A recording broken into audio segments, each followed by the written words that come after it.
अस्सलाम वालेकुम dear students, आप देख रहे हैं सैयद अली अकेडमी और हाजिर हैं हम लोग क्लास 12th बायोलॉजी के थर्मोरेगुलेशन एंड ऑस्मोरेगुलेशन चैप्टर की एक और न्यू वीडियो के साथ। आज की इस वीडियो के अंदर हम जिस टॉपिक को डिस्कस करने वाले हैं वो हमारे चैप्टर का लास्ट टॉपिक होने वाला है और वो है हमारे पास थर्मोरेगुलेशन इन ह्यूमन कि ह्यूमन किस तरह से अपने अंदर थर्मोरेगुलेशन का मैकेनिज्म कर रहे होते हैं। अगर हम ह्यूमन्स की बात करते हैं तो वो एंडोथर्मिक होते हैं या हम इनको होम्योथर्म भी कह सकते हैं। एंडोथर्मिक का मतलब कि वो अपनी बॉडी के अंदर से हीट को जो है वो मेंटेन कर पाते हैं और उसके अलावा होम्योथर्म्स की बात करेंगे तो इनका टेम्परेचर कांस्टेंट रहता है। तो इनके अंदर नेगेटिव फीडबैक मैकेनिज्म होगा जो कि टेम्परेचर को कंट्रोल करने का काम करेगा। मतलब कि अगर इनका टेम्परेचर डिक्रीज़ हो चुका है तो टेम्परेचर को इंक्रीज़ किया जाएगा और अगर टेम्परेचर इंक्रीज़ हो चुका है तो उसे डिक्रीज़ किया जाएगा। तो थर्मो रिसेप्टर्स हमारी स्किन में मौजूद होते हैं जो बाहर के टेम्परेचर को डिटेक्ट करते हैं और फिर वो सिग्नल्स भेजते हैं कंट्रोल सेंटर के पास जो कि हमारा हाइपोथैलेमस है।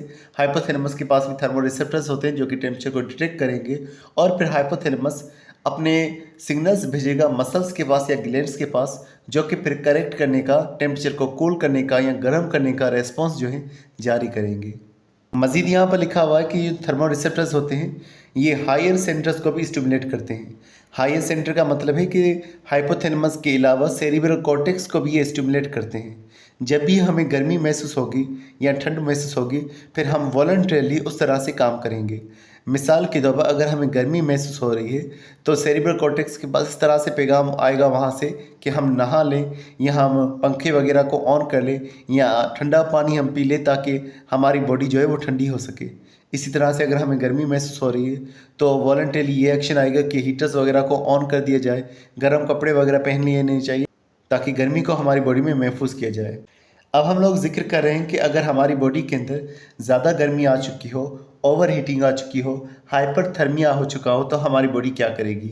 हाइपरथर्मिया का मतलब जब हमारा टेम्परेचर ज़्यादा हो चुका होगा 37 से, तो हमारी बॉडी के अंदर वेसो डायलेशन एक तो होगा। वेसो डायलेशन का मतलब ये है कि हमारी स्किन में जो ब्लड वेसल्स मौजूद हैं वो ज़्यादा एक्सपेंड हो जाती हैं। तो एपिडर्मिस से नीचे जो है डर्मिस में हमारी स्किन में ये जो है ब्लड वेसल्स मौजूद होती है जो डायलेट हो जाएंगी ताकि ज़्यादा ब्लड आ सकेगा और ज़्यादा हीट जो है वो ब्लड में से लॉस हो पाएगी। उसके अलावा पसीना हमारी बॉडी में से निकलेगा।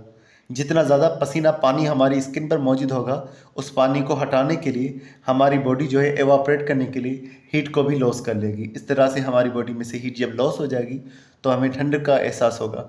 उसके अलावा थायराइड ग्लैंड जो होता है वो भी अपनी सीक्रेशन को डिक्रीज़ कर सकता है क्योंकि थायराइड ग्लैंड की सीक्रेशन जब ज़्यादा होती है तो ज़्यादा मेटाबॉलिज्म होता है और मेटाबॉलिज्म के ज़्यादा होने की वजह से ज़्यादा हीट प्रोड्यूस होती है। तो अगर थायराइड ग्लैंड की सीक्रेशन यानी कि थायरोक्सिन कम रिलीज होगा तो मेटाबॉलिक रेट जो है वो भी डिक्रीज़ हो जाएगा। इस तरह से फैट वगैरह का ब्रेकडाउन जो है वो भी कम होगा और हीट हमारी बॉडी में प्रोड्यूस नहीं होगी। लेकिन अगर हमारी बॉडी में ठंड आ चुकी हो, कूलिंग आ चुकी हो, हाइपोथर्मिया हो चुका हो, हाइपोथर्मिया का मतलब अगर टेम्परेचर 37 से कम हो चुका हो तब हमारी बॉडी में वैसो कंस्ट्रक्शन होगी। हमारे ब्लड वेसल्स जो हैं वो अंदर से नैरो हो जाएंगी ताकि कम ब्लड जो है वो गुजर सके। ये वही ब्लड वेसल्स है जो स्किन में डर्मिस में मौजूद है। उसके अलावा शिवरिंग हो सकती है, हमारे मसल्स जो है कॉन्ट्रैक्ट हो सकते हैं। उसके अलावा मेटाबॉलिक रेट जो है वो भी इंक्रीज़ हो जाएगा। अब वैसो कंस्ट्रक्शंस के बारे में बात करेंगे तो वैसो कंस्ट्रक्शन का यही बात लिखा हुआ है कि स्किन की तरफ ब्लड कम आएगा। जब ब्लड कम आएगा तो हीट भी कम लॉस हो पाएगी। शिवरिंग में हमारे जो स्केलेटल मसल्स है वो कॉन्ट्रैक्ट होते रहेंगे। यहाँ लिखा हुआ है कि सेप्समोडिक जो है कॉन्ट्रैक्शन होगी जिसका मतलब ये होता है कि इनवॉलेंट्री जो है कॉन्ट्रैक्शन हो रही होगी जिसके नतीजे में भी हीट प्रोड्यूस होगी और हमारी बॉडी का टेम्परेचर जो है इंक्रीज़ होगा। उसके अलावा हेयर फॉलिकल्स के नीचे भी मसल्स मौजूद होते हैं जो कॉन्ट्रैक्ट होते हैं।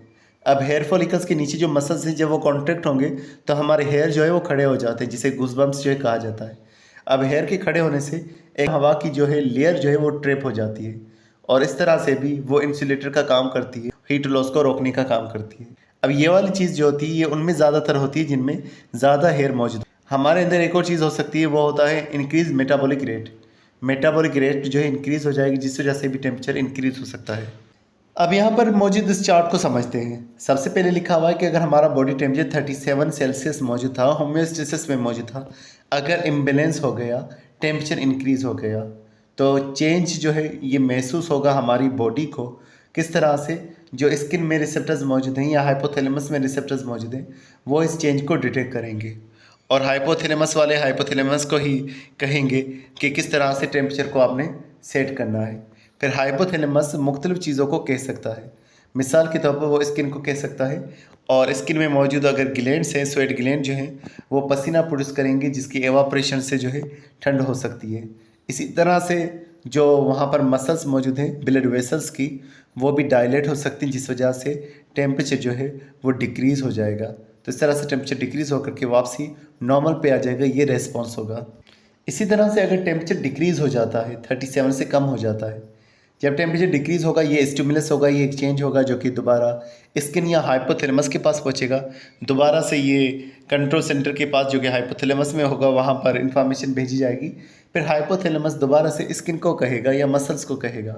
स्केलेटल मसल्स को कहेगा तो वो फिर शिवरिंग को काज करेंगी, और जो ब्लड वेसल्स स्किन में मौजूद होंगी उनको कहा जाएगा, तो फिर वो कॉन्स्ट्रिक्ट हो जाएंगी, यानी कि नैरो हो जाएंगी, ताकि कम से कम जो है ब्लड गुजर सके और हीट जो है वो बचाई जा सके। इस तरह से भी मसल्स की कॉन्ट्रैक्शन से हीट प्रोड्यूस होगी और वैसो कंस्ट्रक्शन से हीट जो है वो बचाई जाएगी। इस तरह से हमारा रेस्पॉन्स ये होगा कि टेम्परेचर हमारा नॉर्मल हो जाएगा 37 पर। तो डियर स्टूडेंट्स, इस वीडियो के साथ हमारा ये चैप्टर होता है कंप्लीट। इंशाल्लाह मिलते हैं नेक्स्ट वीडियो में इस चैप्टर की एक्सरसाइज के साथ और नए चैप्टर के साथ। तब तक अपना बहुत सारा ख्याल रखिएगा। अस्सलाम वालेकुम।